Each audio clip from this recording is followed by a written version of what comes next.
Hi, everyone. Welcome to the virtual launch of Big Behaviors in Small Containers, 131 trauma-informed play therapy interventions for treating disorders of dysregulation. It's quite a mouthful, but I'm Paris Goodyear-Brown, the creator of the Trauma Play Model. I am the executive director of the Trauma Play Institute and the clinical director of Nurture House, a local very sweet child and family treatment center in Franklin, Tennessee, where I'm joining you from. And this is an Ask Me Anything, which I have, just to be clear, never done one of these before. So there were some questions that were kind of given in prior to us going live, and I think we'll start with a couple of those. If you have other questions that you want to put into the chat space, I'm happy to also have everybody vet those for me and send them to me as I'm answering. So this first question, what is one of your favorite go-to interventions? Oops.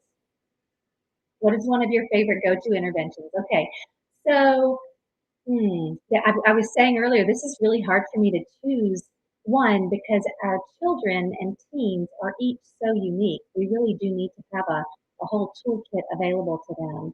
But I would say that the Color Your Heart activity is one of the go-tos for me, which is a very simple emotional literacy assessment where we're drawing a heart, we're choosing 5 little marker colors to put that the child chooses. And the child actually in Big Behaviors in Small Containers is the first time that I actually have a template of a heart pre-done. So it's a handout in the book that you can, make as many copies of as you like. But I've always liked to sit with the child and say, okay, you choose your 5 colors while I'm drawing the heart, because that just by itself tends to decrease the resistance that a child may have to being eyes on them, being watched during this initial assessment phase of treatment. And then we choose 4 basic colors, happy, sad, mad, and scared. And then I offer the 5th feeling for the child to choose. Normally, a child will choose whatever, or a teen will choose whatever feeling is most present and activated for them in whatever trauma they are coming to for some support around and some processing through. So if it's a divorce adjustment kind of situation, it may be loneliness or confusion.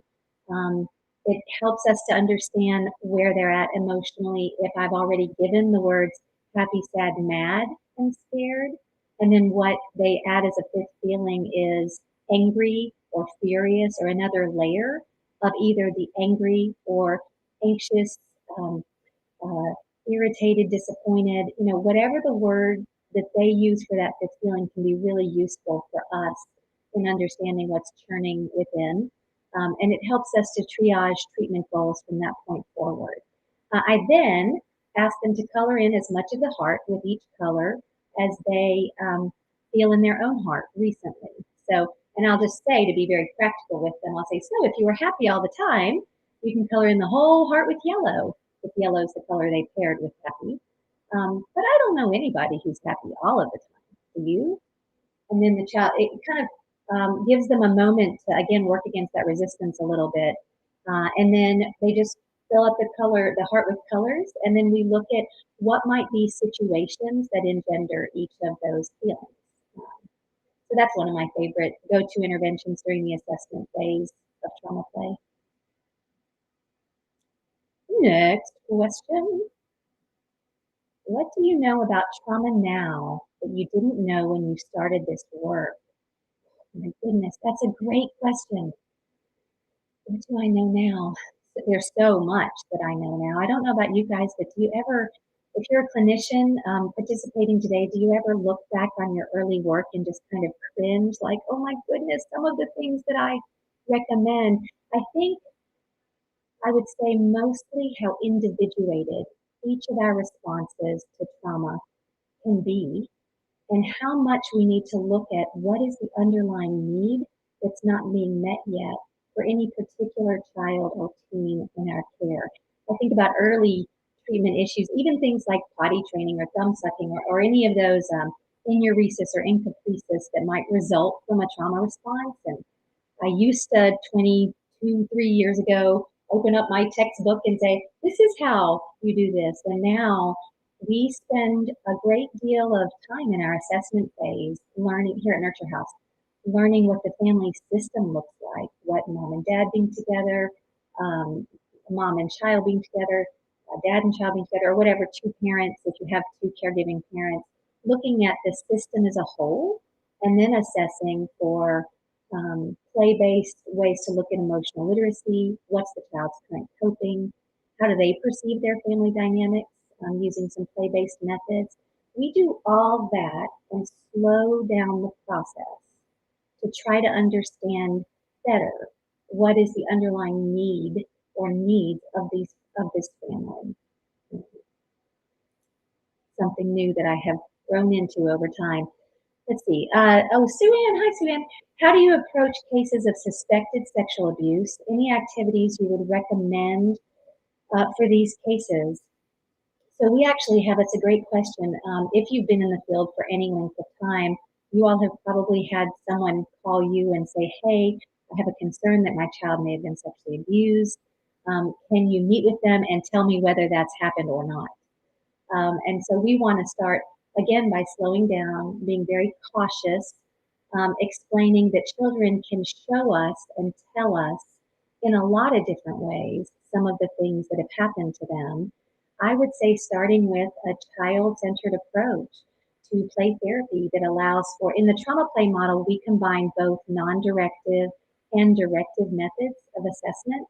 So spending at least half the session for the first several sessions with a child, really describing their play, reflecting their speech, participating with them, joining their world, moving into their world with them, simply being with in a kind, connected, supportive way. As we earn the right to speak into relationship with them, they're testing us in the meantime too around what is it that we can hold, what is it we're available for them. And then when we do other sorts of assessments, one of the things that, especially if it was a sexual abuse concern, that I would do early on in treatment is begin using our, and it's actually not represented well in the Big Behaviors book, but we have another curriculum called Tackling Touchy Subjects.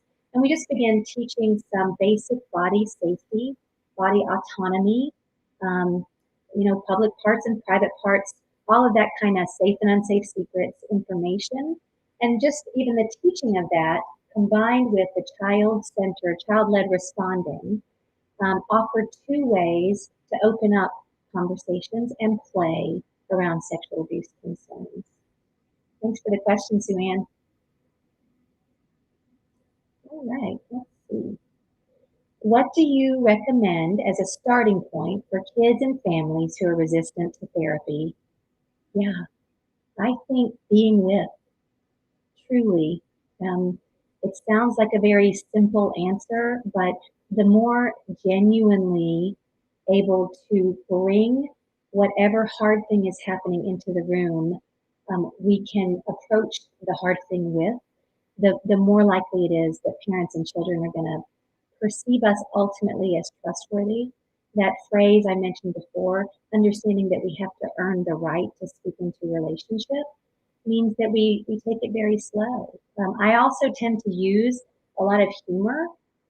We talk a lot in trauma play about titrating the dose towards and away from trauma content and titrating the dose of whatever the hard thing is. So if part of what the child is resistant to in therapy is making eye contact because the eye contact itself can be kind of scary or overwhelming, then we would be titrating just a little bit of that as we pair the harder work with play. It's one of the things, the Play Therapy Summit, first annual ever for PESI Play Therapy Summit's about to start tomorrow. And we are super excited that we get to talk about all these mitigators of the approach to hard things that happen through play.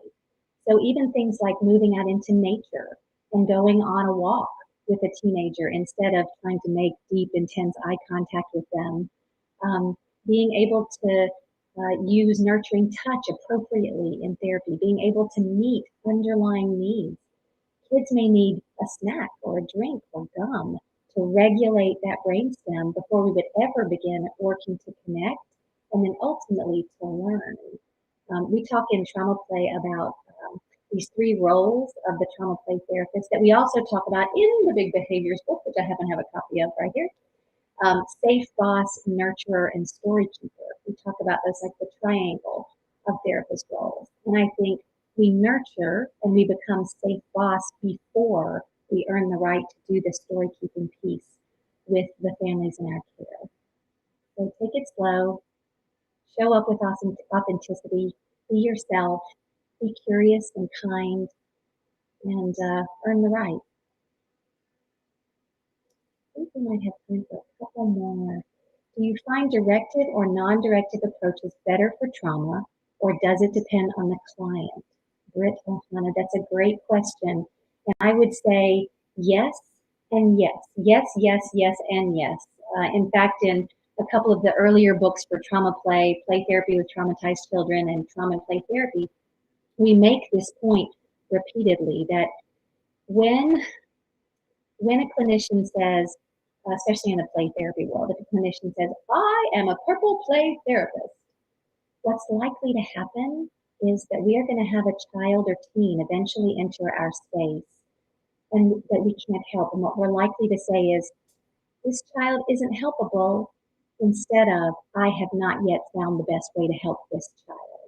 And that is for me what an integrative approach is, that says yes and yes to all the different ways of working in the field of child therapy, which means we also have to be really constant learners, right? We have to be in a hungry, teachable posture in this work all the time. I've been doing this for 25 years, and I feel like there's more for me to learn right now today in the expansion of our field than there's ever been before.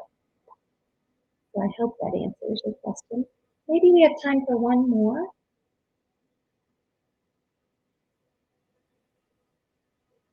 How do you take care of yourself doing this work? Whew, that's a great question. I feel like I've been talking about this a lot lately, especially in the midst of the pandemic. I like to kickbox for exercise, so I do a lot of going and getting sweaty and punching the bag and taking any particular emotions out that way that I might need to get some energy out. We also at Nurture House very deeply believe in the need to regulate ourselves before we can co-regulate the families that we're helping.